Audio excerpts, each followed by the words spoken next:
যখন আমার মৃত্যু হবে, যখন আমাকে কফিনে করে নিয়ে যাওয়া হবে, কখনোই মনে করো না তুমি এই পৃথিবী থেকে হারিয়ে যাচ্ছি আমি।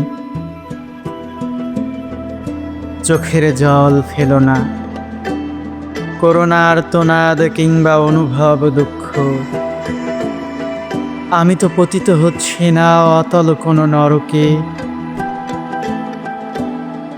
যখন আমার লাশ বহিত হবে, আমার চলে যাওয়ায় অশ্রু ফেলো না। আমি ছেড়ে যাচ্ছি না, আমি তো কেবল পৌঁছে যাচ্ছি শাশ্বত ভালোবাসায়। আমাকে যখন কবরে ছেড়ে যাওয়া হবে, বিদায় বলো না তুমি। কবর তো কেবল একটি পর্দা, যার পেছনে অনন্ত স্বর্গোদ্যান। আমাকে তো দেখিবে শুধু কবরে নামাতে, এখন দেখো উঠে আসতে। কিভাবে শেষ হতে পারে ওখানে, যখন সূর্য অস্তমিত হয় অথবা চাঁদ ডুবে যায়?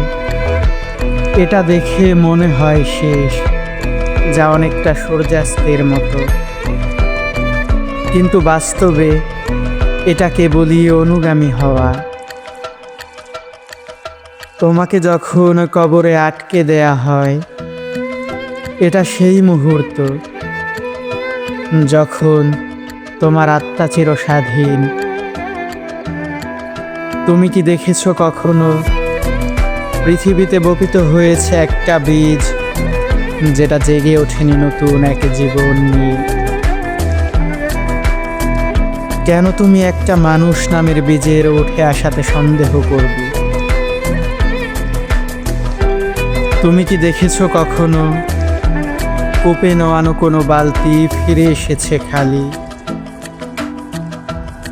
কেন একটা আত্মার জন্য বিলাপ করো, যদি তা ফিরে আসতে পারে আবার?